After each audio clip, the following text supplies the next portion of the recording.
vas-tu rentrer dans la Canaan céleste ou rester dans le désert avec les animaux? Prions le Seigneur.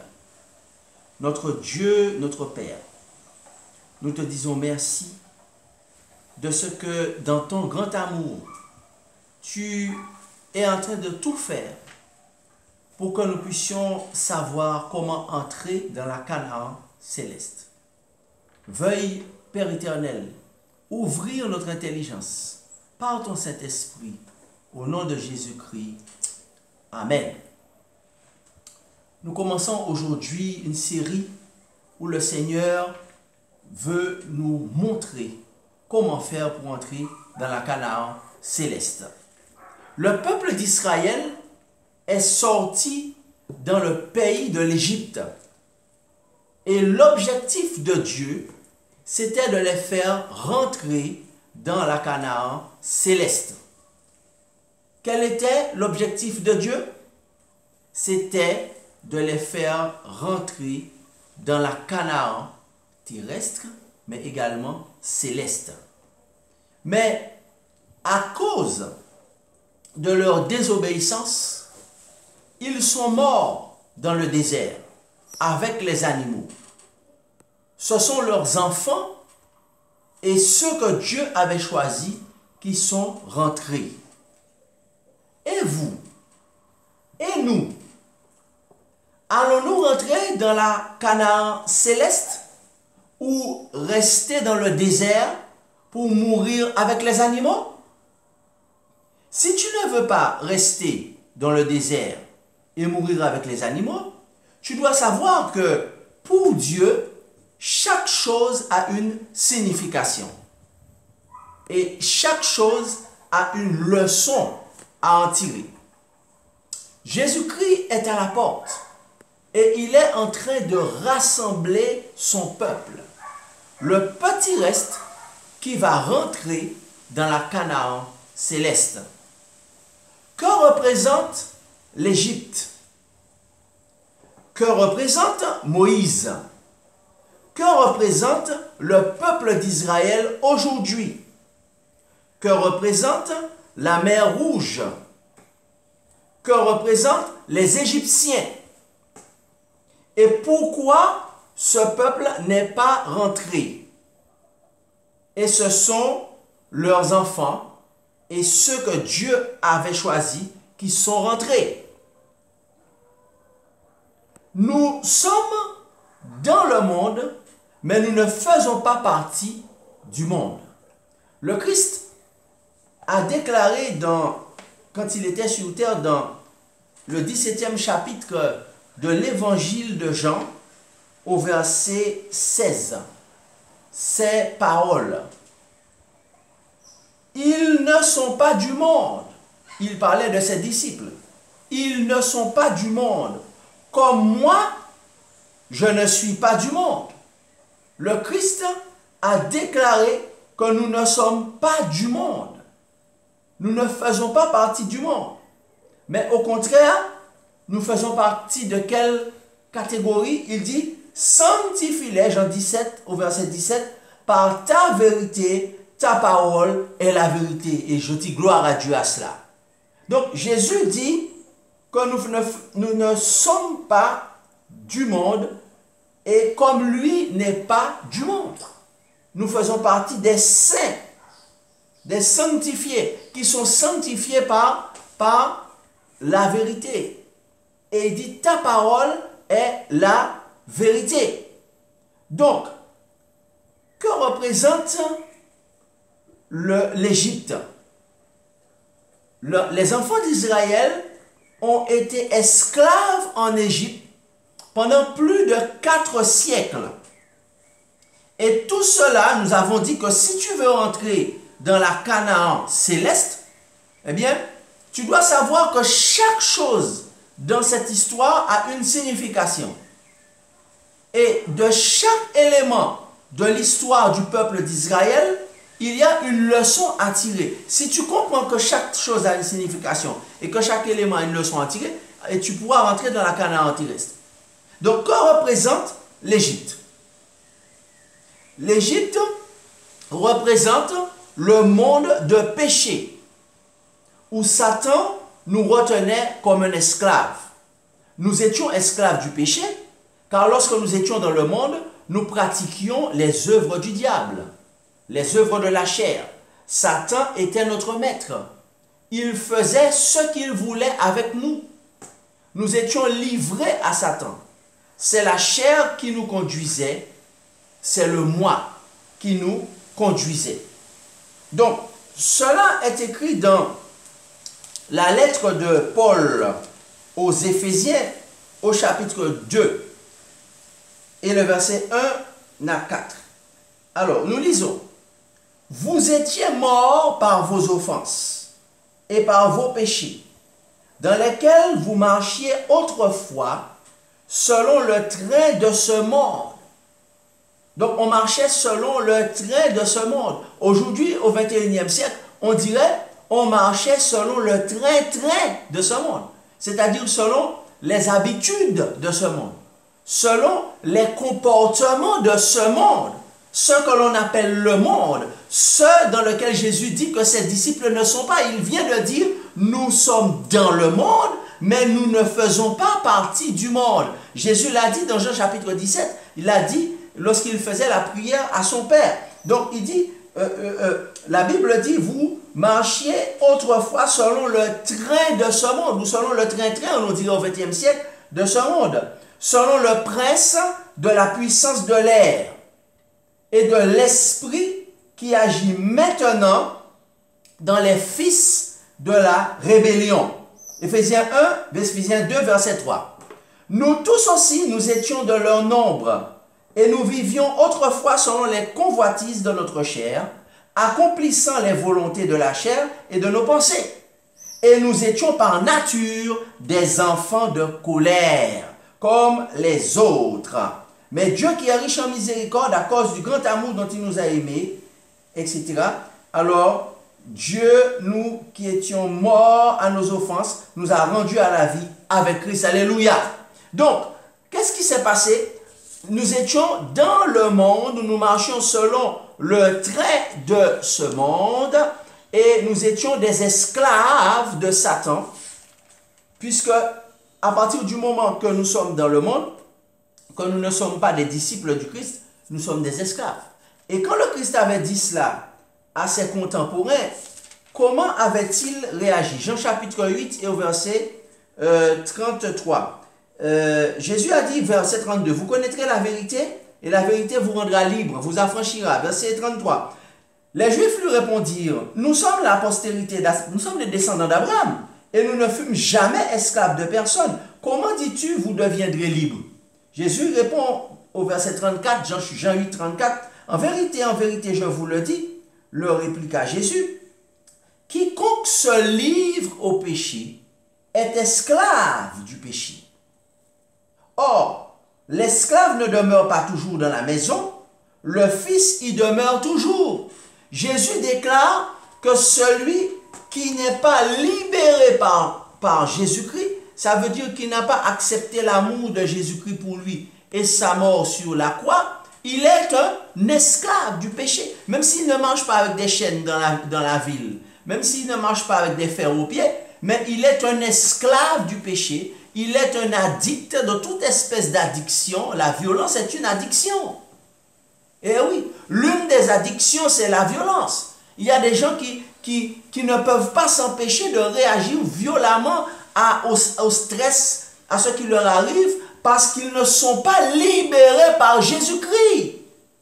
Donc, ils sont esclaves du péché. Mais la bonne nouvelle aujourd'hui, c'est que Jésus dit qu'en vérité, eh bien, il dit que si vous connaissez la vérité, ça veut dire si vous avez une relation avec Jésus qui est la vérité, eh bien, Jésus-Christ qui est la vérité vous rendra libre de toute addiction. Alléluia. Et de celui qui est violent, il deviendra doux.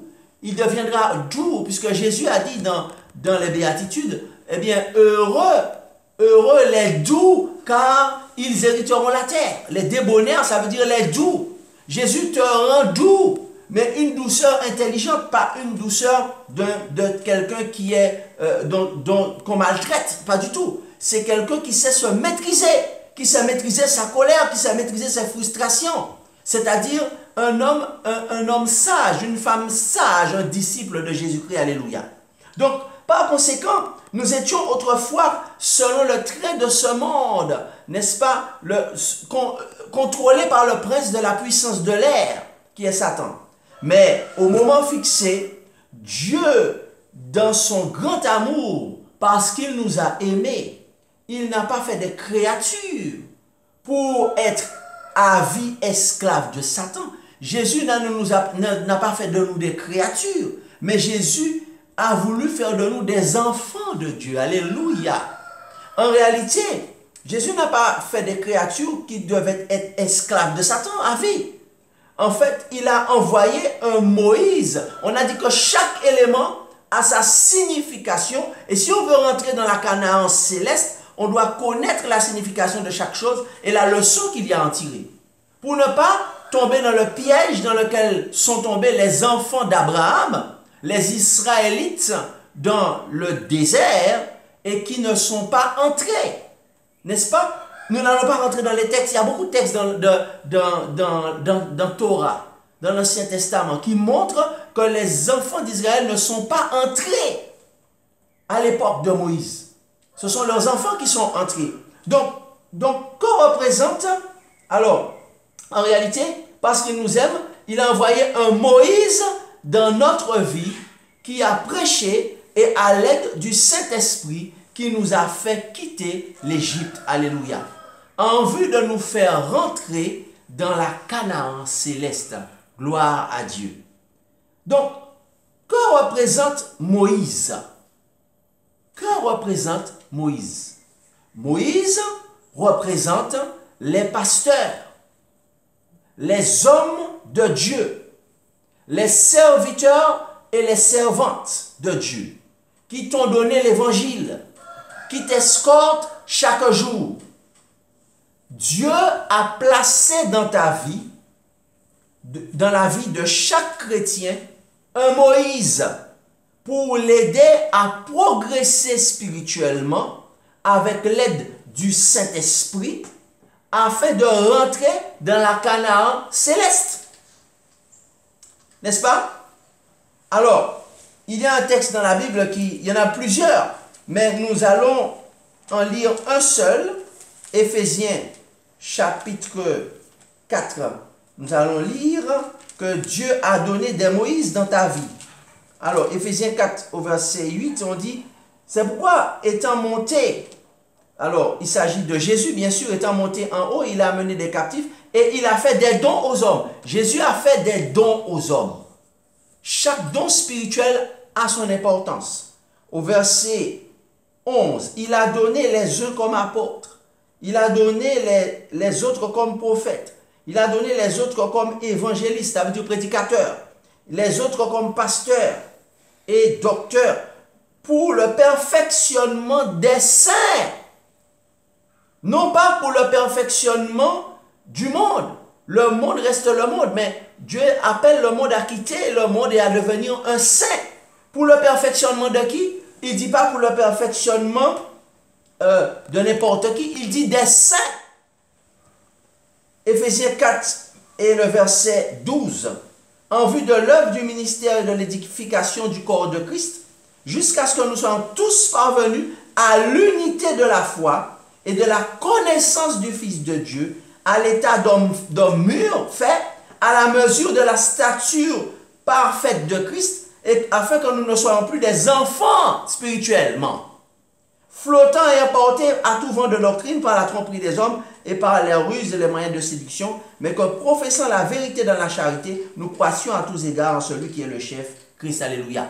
Donc nous voyons ici que lorsqu'on a compris qui est Moïse, on a compris que Dieu donne des dons, eh bien, on respecte le Moïse qui nous a amenés à l'évangile, le Moïse que Dieu utilise pour nous parler, parce que si le peuple d'Israël avait écouté le Moïse que Dieu leur avait donné, ils seraient tous rentrés dans la Canaan céleste. Ils seraient tous rentrés dans la Canaan terrestre. Ce ne sont pas seulement leurs enfants et ceux que Dieu avait choisis qui seraient rentrés. Nous sommes d'accord? Pourquoi ils ne sont pas rentrés? Alors, en réalité, Moïse, Dieu s'adresse à toi maintenant, Moïse, c'est-à-dire l'homme de Dieu, ou la femme conduite par Dieu, ou le serviteur de Dieu, le pasteur. Moïse, ce n'est pas seulement un pasteur. Toute personne que Dieu a choisie, Dieu appelle dans son église, a reçu la mission de faire des disciples. Et il est un Moïse que Dieu va utiliser là où il est pour appeler quelqu'un à rentrer dans la Canaan céleste. N'est-ce pas? Donc toi, Moïse, l'homme de Dieu ou la femme de Dieu, le serviteur, le pasteur, toi, Moïse, Dieu s'adresse à toi. Maintenant, accomplis bien ton ministère. Accomplis bien ton ministère. Ne laissez pas des envoyés de Satan vous faire perdre votre calme. Toi, Moïse, ne laisse pas des envoyés de Satan te faire perdre ton calme. Comme pour Moïse dans la Bible, afin que tu puisses désobéir à Dieu et ne pas rentrer comme pour Moïse dans la Canaan. Sois attentif, toi Moïse, sois attentif à la voix de Dieu. Tu ne pourras pas conduire un peuple si tu n'entends pas la voix du Saint-Esprit, Moïse. Je répète, le Seigneur te dit, tu ne pourras pas conduire le peuple dans la Canaan céleste si tu n'entends pas la voix du Saint-Esprit. Alors, si tu ne crois même pas au Saint-Esprit, si tu ne sais même pas que le Saint-Esprit existe, si tu ne sais même pas que le Saint-Esprit est une personne, alors là, je ne sais pas comment tu pourras entendre la voix du Saint-Esprit. Tu as été séduit, mon frère. Séduite, ma sœur. En effet, tu ne pourras pas conduire le peuple de Dieu si tu n'entends pas la voix du Saint-Esprit. Qu'est-ce que tu vas donner à cette personne si tu n'as pas reçu de provision venant de la part de Dieu? Toi, Moïse, que vas-tu enseigner à cette assemblée si tu n'as pas reçu de provision d'huile venant de la part de Dieu? Moïse, dans l'Ancien Testament, Moïse attendait les instructions de Dieu avant d'aller devant le peuple. Moïse, lui-même, toi Moïse, prends exemple sur Moïse qui était l'homme de Dieu dans l'Ancien Testament.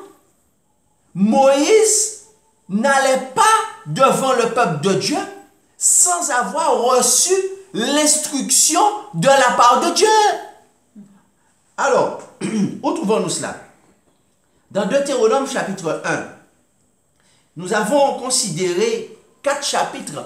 Nous n'avons pas besoin d'aller dans tout l'Ancien Testament. Regardons seulement 4 chapitres de Deutéronome et j'ai trouvé plus de 10 fois, écoutez bien, dans seulement 4 chapitres de Deutéronome 1 à 4, j'ai trouvé plus de 10 fois où Moïse dit qu'il a reçu une parole de la part de l'Éternel. Voilà ce qu'il faut faire parce que l'Éternel m'a dit. Alors nous allons le voir dans Moïse, comment il ne va pas donner d'instructions s'il ne les a pas reçues de la part de Dieu. Alors, Deutéronome 1, verset 3. Dans la 40e année, au 11e mois, le premier mois, Moïse parla aux enfants d'Israël selon tout ce que l'Éternel lui avait ordonné de leur dire. Moïse ne parlait pas de lui-même. Deutéronome chapitre 2 et le verset 1. Alors, chapitre 2. Regardez, je vois un autre verset, verset 42. Deutéronome 1, verset 42. L'Éternel me dit. Deutéronome 1, 42. L'Éternel me dit.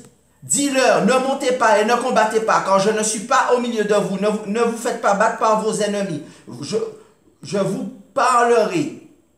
Je vous parlais, mais vous n'écoutez, etc. Donc l'Éternel me dit, Moïse donne des instructions selon ce qu'il a reçu de la part de Dieu. Amen. Toi Moïse, Alors, nous voyons Deutéronome 2, verset 1. Nous tournâmes et nous partîmes dans le désert par le chemin de la mer Rouge, comme l'Éternel me l'avait ordonné. Toi, Moïse, verset 2. L'Éternel me dit. Vous voulez que je continue? Ça fait déjà au moins 6 fois que Moïse parle et il dit, voilà ce qu'il faut faire, mais c'est l'Éternel qui m'a dit de vous dire ça. Il continue, on continue. Au verset 4. Donne cet ordre au peuple. Vous allez passer à la frontière de vos frères, les enfants d'Ésaü, etc.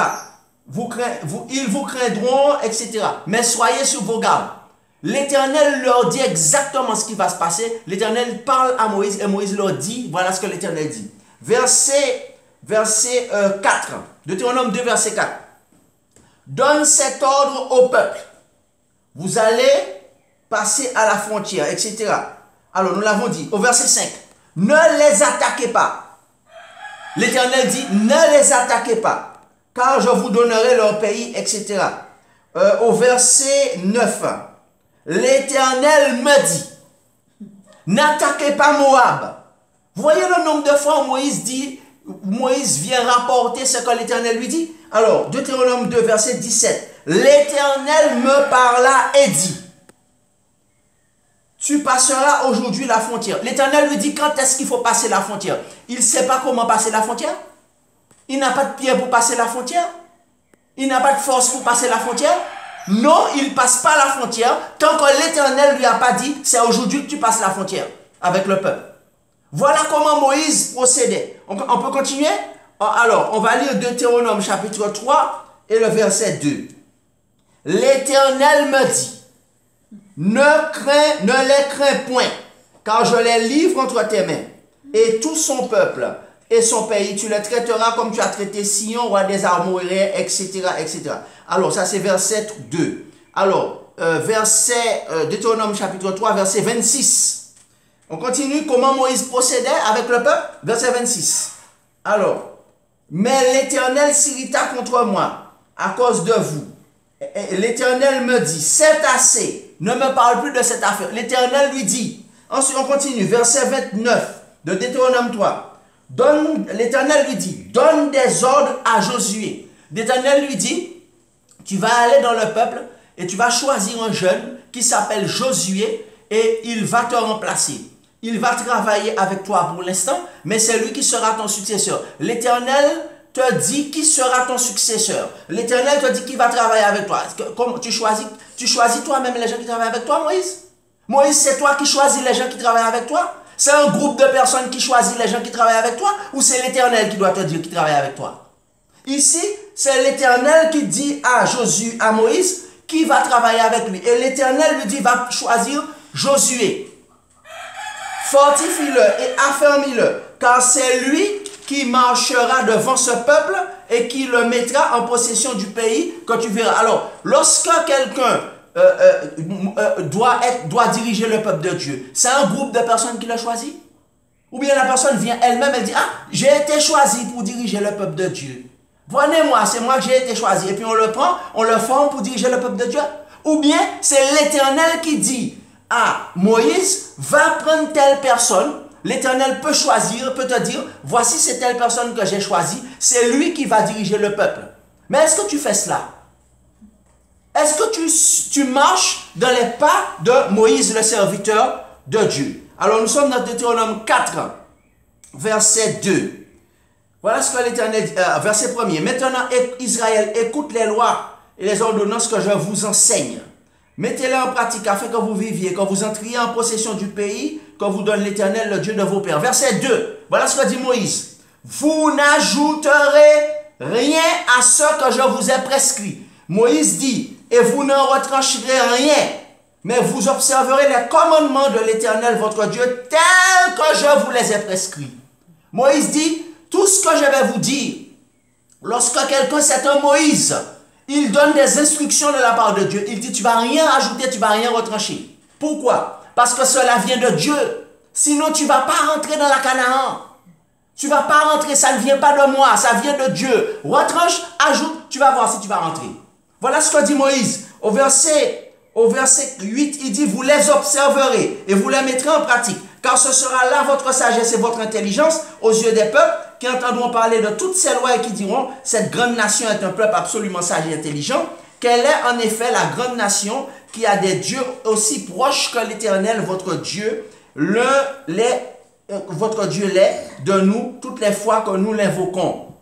Et quelle est la grande nation qui a des lois et des ordonnances justes, etc. Donc, même les nations verront que tu es une grande nation parce que tu as un Moïse qui reçoit des messages de la part de Dieu, qui te parle et tu suis, tu ne retranches rien, tu n'ajoutes rien. Même les nations vont voir que tu es une grande nation. Donc, on comprend comment Moïse fonctionne, n'est-ce pas? Donc, par conséquent, eh bien, aujourd'hui, en réalité, Moïse attendait les instructions. Toi, Moïse, ok, Dieu lui parlait et il entendait sa voix. Toi, Moïse, Dieu t'a choisi pour mener son peuple, n'est-ce pas? Pour mener son peuple. Arrête de prendre des messages tout préparés dans des livres, sur Internet, pour nourrir le peuple. Au dernier jour, Dieu va te demander des comptes pour toutes ces âmes qui sont perdues à cause de ta négligence et de ton manque de consécration.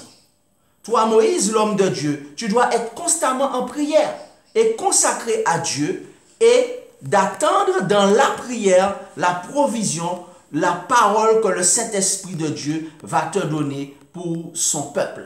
Tu n'as pas besoin d'être un pasteur pour être un Moïse, car Jésus nous a dit allez faire de toutes les nations des disciples. Donc toi, Moïse, tu dois attendre la provision que Dieu te donne. Et afin de donner l'instruction que Dieu t'a donnée, tu dois apprendre à connaître la voix du Saint-Esprit. Sinon, Dieu va te demander des comptes au dernier jour et tu perdras ton âme. Et beaucoup seront égarés par toi. Mais si tu suis l'exemple de Moïse en Israël et tu donnes les instructions de Dieu fidèlement et que tu ne te laisses pas mettre en colère par les instruments de Satan, eh bien tu vas rentrer dans la Canaan et le peuple de Dieu aussi parce que nous voguons vers un beau rivage. Et il n'y aura plus d'ouragan, de tempête, plus de stress, plus de violence, plus de problèmes, n'est-ce pas? Parce que nous serons au séjour du Dieu d'amour.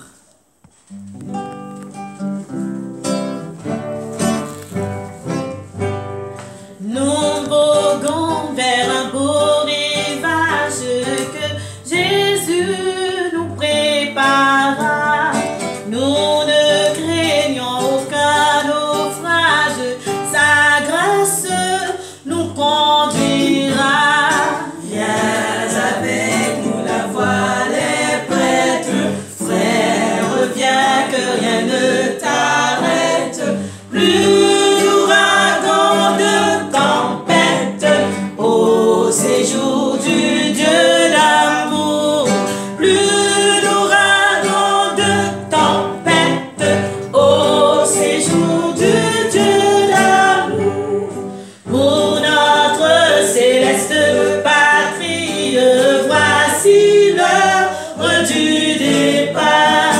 À venir, Jésus te convie. Demain, il sera trop tard. Viens avec nous, la voile est prête. Frère, reviens que rien ne t'arrête.